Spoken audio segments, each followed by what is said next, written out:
Bienvenidos a una nueva edición de Expreso de Oriente. Yo soy Albert Naya y es un placer acompañarles. Titulares.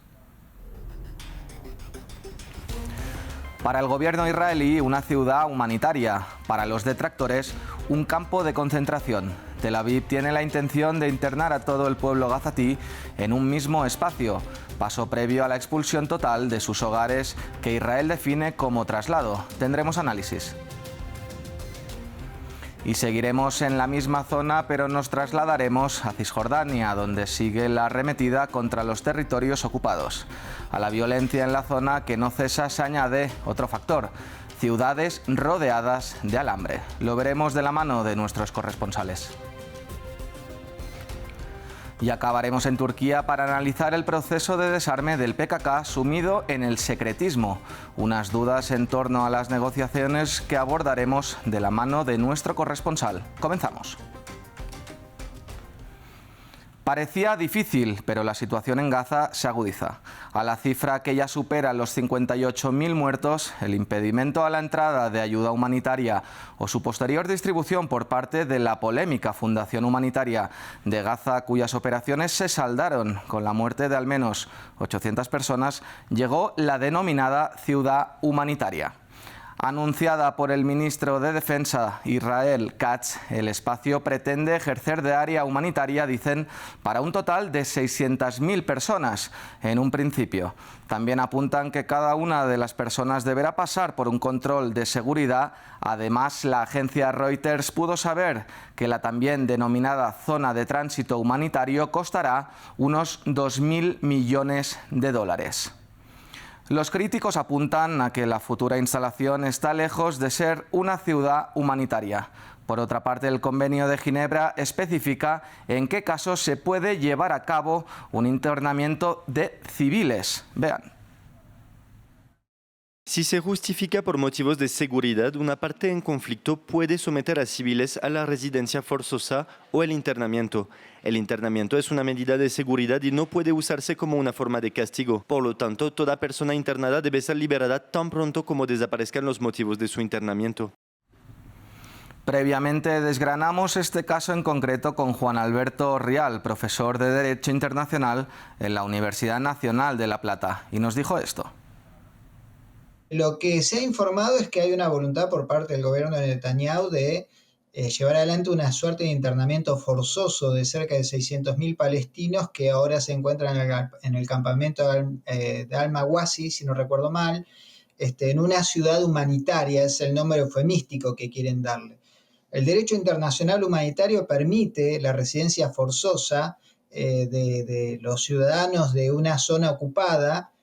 Israel actualmente es potencia ocupante de Gaza, ese es el rótulo jurídico que le corresponde, solo en casos de seguridad, cuando hay razones fuertes de seguridad, razones de peso de seguridad por parte de la potencia ocupante para llevar adelante ese internamiento. Ese internamiento, de todos modos, puede ser revisado, al menos desde la perspectiva del derecho internacional humanitario, por las autoridades judiciales o administrativas competentes de manera periódica. Estas personas, en caso de encontrarse internadas en un lugar puntual, tienen derecho a recibir alimentación, a practicar su culto, a comunicarse con sus familiares. En ninguna circunstancia pueden considerarse como prisioneros. Y acá hay un tema que es muy delicado, Albert, que me gustaría traer a colación, porque una de las obligaciones que tienen las partes combatientes, en este caso Israel, es no obstaculizar el acceso de la asistencia humanitaria, que ha sido uno de los principales problemas a lo largo de la operación militar israelí en Gaza, después de los ataques del 7 de octubre del 2023. Y esa asistencia humanitaria no puede ser obstaculizada bajo ninguna circunstancia, sea cual fuere la agencia que la prestara.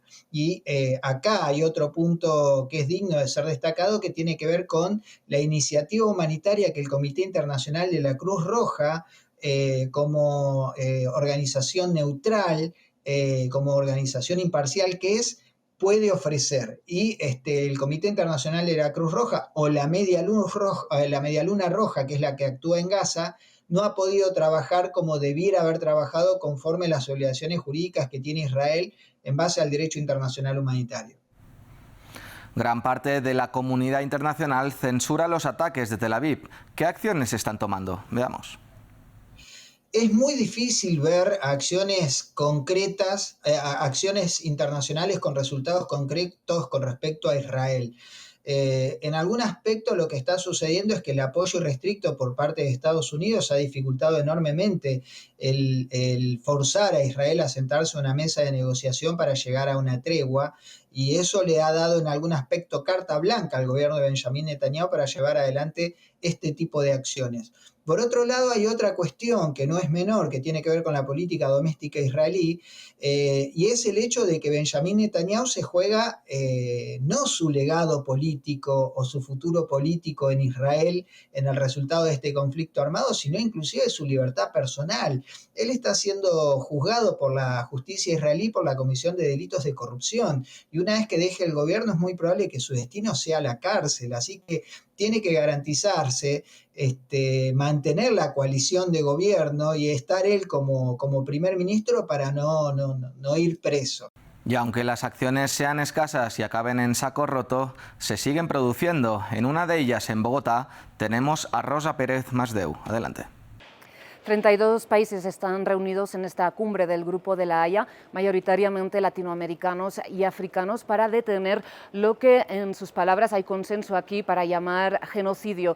Y la idea es pasar de la condena a la acción en base a la resolución adoptada en septiembre del año pasado en la Asamblea General de Naciones Unidas, que implica detener la ocupación ilegal de Israel de los territorios palestinos, una ocupación que implica delitos de alta gravedad, según la Corte Internacional de Justicia, por lo que se apeló a los Estados miembros de Naciones Unidas a actuar para terminar con esta ocupación en un plazo de 12 meses, por lo que el tiempo se acaba, y una de las acciones que están aquí sobre la mesa en esta cumbre de la Haya es principalmente detener el comercio armamentístico con Israel.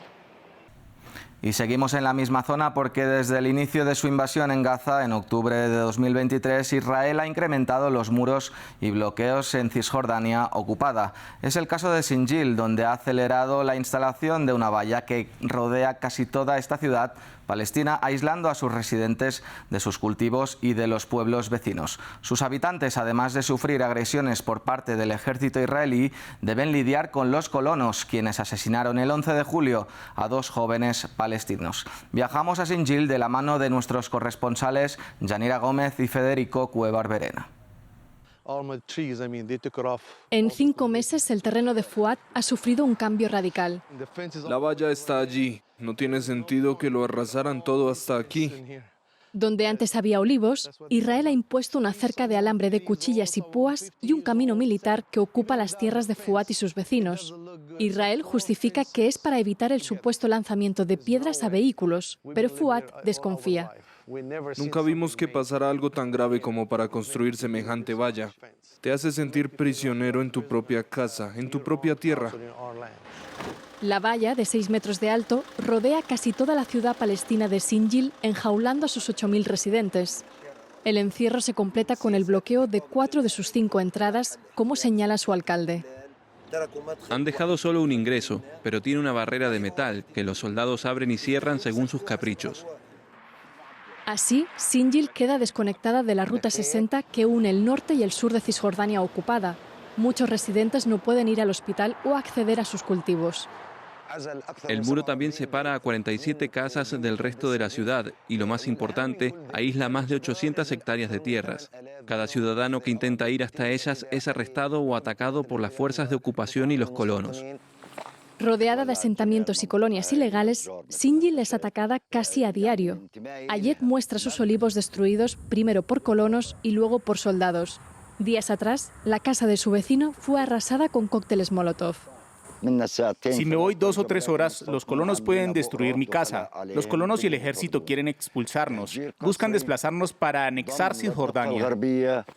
Debido a esta violencia, Ayet ha resguardado a su familia dentro de la ciudad.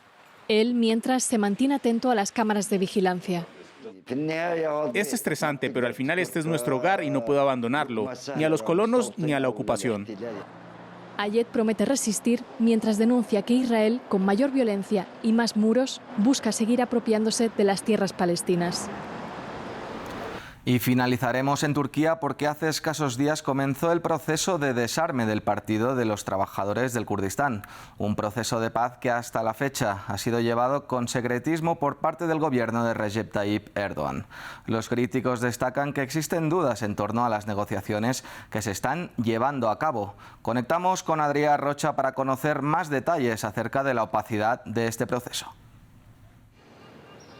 Pues los motivos son varios, pero sobre todo se basan en que gran parte del electorado del presidente turco Recep Tayyip Erdogan es un electorado muy nacionalista y este sector de la población turca, mayoritario casi en Turquía, es muy contrario a cualquier tipo de acuerdo en contra de la guerrilla kurda del PKK. Recordemos que esta guerrilla está en guerra en contra de Turquía desde 1984 y que en estas casi 4 décadas y media de conflicto han muerto más de 40.000 personas. Gran parte del electorado de Erdogan es de este sector nacionalista que se ha mostrado no solo ahora, sino también en el pasado contrario a cualquier tipo de acuerdo. Recordemos que ya ocurrió un intento de reacuerdo entre Turquía y la guerrilla en 2015 que acabó roto con un gran resurgimiento de ese conflicto dentro de las fronteras de la propia Turquía. Pero también porque Erdogan ha sido muy criticado durante estos meses por parte de los partidos de la oposición que aseguran que Erdogan lo que busca con este proceso no es superar uno de los grandes problemas que ha tenido Turquía en estas últimas décadas, sino por poder perpetuarse en el poder cambiando la Constitución, haciendo una nueva que le permita así restablecer sus 2 periodos de mandato presidencial para poder continuar el mismo en la presidencia de Turquía, algo que el principal partido de la oposición, el Partido Republicano del Pueblo, ha criticado duramente y de hecho esto ha convertido a este partido ahora mismo en el enemigo número 1 de Erdogan, de tal forma que gran parte de sus alcaldes y políticos están siendo perseguidos y encarcelados y de hecho el principal partido kurdo de Turquía, el DEM, asegura que ellos no van a participar en un proceso que tenga como objetivo perpetuar a Erdogan en el poder. Sin embargo, el proceso continúa. Ahora mismo se espera que hasta septiembre o octubre el PKK continúe entregando sus armas y que a partir de entonces se haga más claro si habrán concesiones por parte del gobierno, sobre todo en materia lingüística, cultural y administrativa para la minoría kurda de Turquía. Fin de Expreso de Oriente. Más información en france24.com.